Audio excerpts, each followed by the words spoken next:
कि G20 के नाम पर जिस तरह गरीबों की बस्तियों को उजाड़ा जा रहा है, ये बताने की कोशिश की जा रही है कि इंडिया में कोई गुर्बत नहीं है।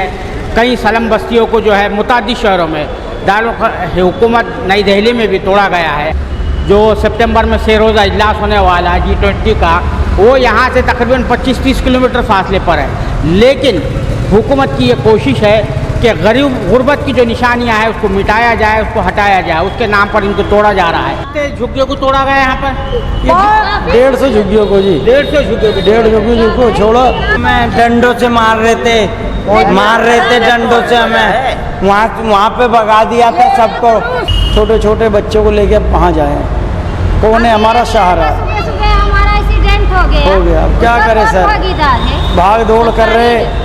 ना तो दिल्ली सरकार ना केंद्र सरकार कोई हमें सपोर्ट नहीं कर रही है। वो पुल के नीचे बैठे हैंगे, सारे बच्चों को लेके बैठे हैं। किस तरीके से गुजारा हो रहा था, कबाड़ा चुकते थे, मजदूरी करते थे, अब किस तरीके से चलेगा बताओ? जो बच्चा टकरा गया उसका भागीदार कौन है? सरकार ना है। ये घर नहीं तोड़ते तो वो एक्सीडेंट नहीं होता।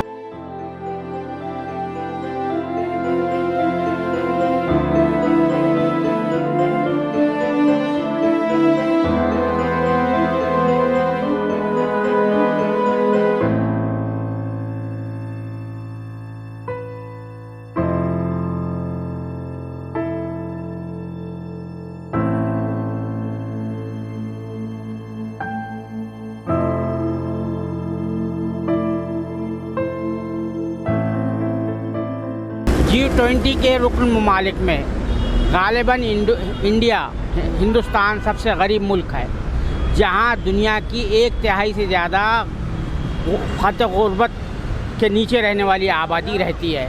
1/3 से ज़्यादा। और गुज़िश्ता 9 सालों के अंदर गरीबों की ये तादाद में कई गुना इजाफा हुआ है।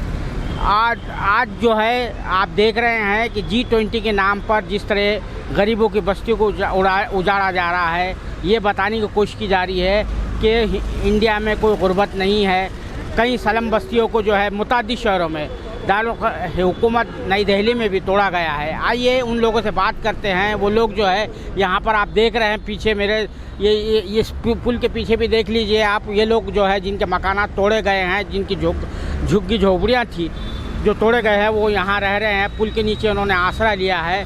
वो लोग जो है किस हालत में है आप जानते हैं कि सर्दी गर्मी जो कुछ भी है मामला है, उनको सब यहाँ पुल के नीचे जो है आसरा लेना पड़ रहा है। उनके सर पर जो छत थी तोड़ दी गई है। ये सब पूरा इलाका आपको नज़र आ रहा है। हालांकि जो वेन्यू है जो सितंबर में से रोज़ा इजलास होने वाला है G20 का, वो यहाँ से तकरीबन 25-30 किलोमीटर फासले पर है। लेकिन हुकूमत की ये कोशिश है कि गुर्बत की जो निशानियां हैं उसको मिटाया जाए, उसको हटाया जाए। उसके नाम पर इनको तोड़ा जा रहा है। आप देख रहे हैं ये पानी का इस्तेमाल कर रहे हैं यहाँ पर सामने। ये आप देख रहे हैं कि ये जिन लोगों के झोपड़ियाँ थी तोड़ी गई, वो लोग किस तरह की ज़िंदगी बसर करने पर मजबूर है। आइए उनसे बात करते हैं। क्या हुआ आपका? हमारे तो ये है सर जी, हम लोग पढ़े हैं यहीं अभी हैं। इतने साल से 90 साल से रह रहे हम यहाँ। 90 साल से रह रहे थे? 90 साल से रह रहे। हमारा प्रूफ देखना। बताइए। 90 साल से मैं रह रही हूँ यहाँ कस्तूरबा कैंप। मैं दिखा दूँ कैमरे में। बोलते रहो। हाँ बोलिए। 90 साल से मैं यहाँ रह रही हूँ। कस्तूरबा कैंप टूट गया, फिर यहाँ आए तो यहाँ रह रहे हैं इतने सालों से हैं। आप लोगों को बताया नहीं था कि हम ये तोड़ने जा रहे हैं? कोई नहीं बताया, धोखा से तोड़ के चला गया। धोखे से तोड़ के चला गया। ये डीडीए वाला हमारा सामान भी दब गया, निकालने भी नहीं दिया। खाट वगैरह हमारा बहुत नुकसान हुआ है। घर टूटा है और तोड़ के चला गए। पहले बोले कि टूटेगा तो कहीं आसरा मिलेगा, और कहेंगे ऐसे ही आगे की टूटेगी, और जो इसका टूटेगा तो दिया जाएगा। तो घर भी तोड़ गए, आगे का क्या पूरा ही तोड़ के चले गए, कुछ दिए भी नहीं। तो क्यों तोड़ा? क्या बताया? क्या वजह? वजह कुछ नहीं बताया। कह रहे थे कि बीच में गड्ढा है। बीच में गड्ढा है ना, उसके वजह से कह रहे तोड़ रहे। तो जब गड्ढा है तो कम से कम रहने के लिए आसरा दो, और कहीं देते। ये जो गड्ढा है तो उतना ही लेंगे, गड्ढा ही गड्ढा वाला, और ऊपर वाला के नहीं लेंगे। अब जब ऊपर वाला ये चला गया, ये गड्ढा पूरा ले लिया, सर हमें बोला गया था मतलब 2 झुग्गी 4 झुग्गी तोड़ेंगे, तो उन्होंने मतलब 2 झुग्गी 4 झुग्गी मतलब ये सारा उन्होंने ले लिया। और किसी का घर पड़ा हुआ था तो घर में सारा नुकसान हो गया, फ्रिज टीवी भी सब टूट गया। प्रधानमंत्री की योजना के तहत 2015 का मतलब जहाँ झुग्गी वहाँ मकान है, ऐसा कहाँ दिखाई दे रहा है जी? करो सर, हमारे लिए कुछ करो सर। ये सब तो घर के अंदर सारे बिखरे पड़ेंगे सर, कुछ करो। सर हम रोड पे सोएंगे सर, हम इतने पैसे तो है नहीं सर, पहले का लॉकडाउन सर और कहीं कर ही सके। हम मजदूर इंसान सर, कहाँ से आए? हम रोड पे सर हम तो यहीं पे रहते हैं सर जी। हम तो हमारा बचपना यहीं का सर जी। मेरा बचपना यहीं का, मेरे माँ बाप का बचपना यहीं का सर जी।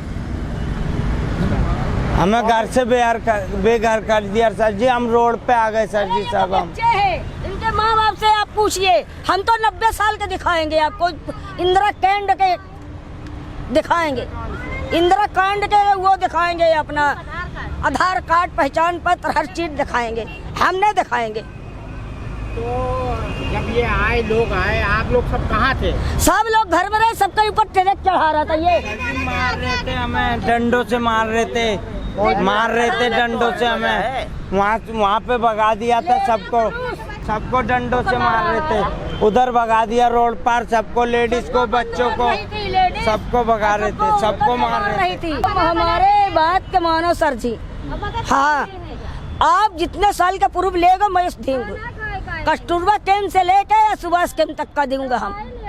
मैं इतने आदमी पुराने हैं, हमारी मदद आप करो। अच्छा, ये कितने झुग्गियों को तोड़ा गया यहाँ पर? 150 झुग्गियों को जी, 150 झुग्गियों को। 150 झुग्गियों को छोड़ा, बोला कि तुम्हें जहाँ झुग्गी वही मकान होगा, पर कोई सुविधा नहीं करा हमारे लिए सर। हम सर छोटे छोटे बच्चों को लेके अब कहाँ जाएं? कौन है हमारा सहारा? हमारा एक्सीडेंट हो गया, अब क्या करें सर, भाग दौड़ कर रहे ना, तो दिल्ली सरकार ना केंद्र सरकार कोई हमें सपोर्ट नहीं कर रही है। अब इस तरीके से हम कहाँ जाएं? देखो पुल के नीचे बैठे हैंगे, सारे बच्चों को लेके बैठे हैं, किस तरीके से गुजारा हो रहा था, कबाड़ा चुकते थे, मजदूरी करते थे, अब किस तरीके से चलेगा बताओ? इसलिए सर हमारे लिए जहाँ तक कुछ होए तो आप करके बताओ, जिसको हम लोगों को, हम इनको हौसला दे सके कि भाई होगा हमारे लिए, जहाँ पे हमारे को तो कुछ तो मिलेगा, घर तो कुछ मिलेगा। जैसे तोड़ दिया, हमारे को कुछ तो दें।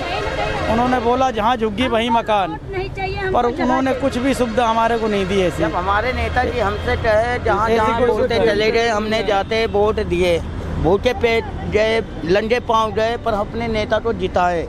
पर नेता हमारे ये बोले थे जहाँ झुग्गी वहीं मकान। बिदूरी से नहीं मिले, मिले थे, हमारी कोई सुविधा नहीं कर रहे हैं तो हम मिलने का क्या? केंद्र सरकार, कोई सरकार हमारा सपोर्ट नहीं। वैसे तो घर आते थे वोट के लिए, अब क्या झुग्गी टूटा तो एक बार भी नेता नहीं आए। उम्र खुद हो गई, हमारे सब वोट डालते हैं, हम इन्हीं को डालते हैं। 35-40 साल की हमारी खुद उम्र हो रही है। मांगने की तरह आते हैं। हमारे माता पिता थे जब तो वो चले गए, हमारी उम्र बढ़ रही है सर। डालने के लिए तो आते हैं, हमको देना, हमें देना, तुमको मकान देंगे जल्दी। और जब उनको काम निकल जाता है जो वो बच्चा टकरा गया उसका भागीदार कौन है? सरकार ना है। ये घर नहीं तोड़ता तो वो एक्सीडेंट नहीं होता। क्या हुआ, न्यूज बना के चले गए, कमा लिया, पैसा हो गया, उनका काम खत्म।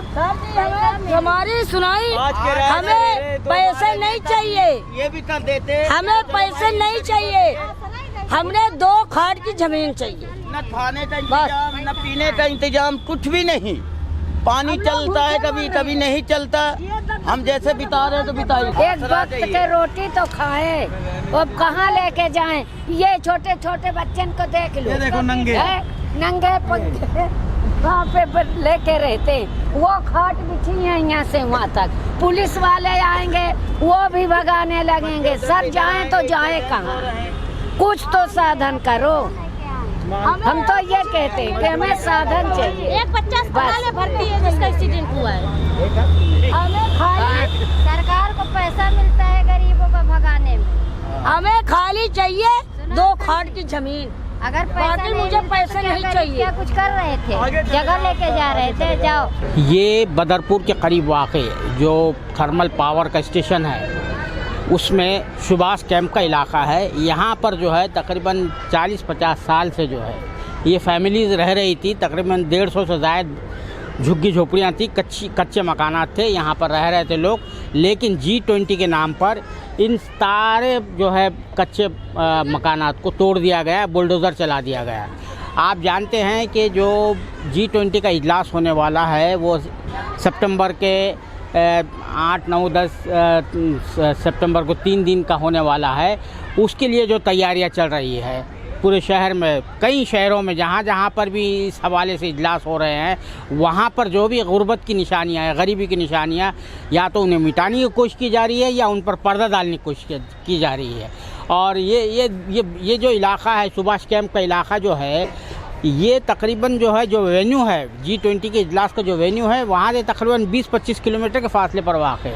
लेकिन यहाँ पर भी जो है बुलडोज़र चलाया गया, गरीबों को बेघर कर दिया गया है, उन्हें कोई नोटिस नहीं दी गई, ना उन्हें कोई अल्टरनेट जो है कोई जो है मुकाम दिया गया कि वो वहाँ पर जाके आसरा ले सके। तोड़ने से पहले उमन होता ये है कि एक जो कानून बना हुआ है कि किसी का मकान तोड़ा जाए, चाहे वो कच्चा हो, गैर कानूनी हो, जो कुछ भी हो, उसके लिए सरकारी तौर पर जो एक कानूनी जो गुंजाइश रखी गई है वो ये है कि उसको पहले मुतबादल या अल्टरनेटिव मकान प्रोवाइड करना, आसरा प्रोवाइड करना ज़रूरी है। लेकिन यहाँ पर ऐसा कोई कदम उठाया नहीं गया। अलावा एक बात, ख़ास बात ये है कि कोई भी सियासी जमात का लीडर यहाँ नहीं आया इनका हाल पूछने के लिए कि भाई ये क्या हो रहा है, इन लोगों के साथ क्यों ऐसा जुल्म हो रहा है। तो ये जो सूरत हाल है, बड़ी जो है अफसोसनाक सूरत हाल है। और G20 के नाम पर जो कुछ भी हो रहा है, एक तरफ तो पैसा बेदरिक खर्च किया जा रहा है, दूसरा जो है गरीबों को इसकी कीमत चुकानी पड़ रही है। कैमरामैन जीशान राही के साथ मैं अब्दुल बारी मसूद, नई दिल्ली।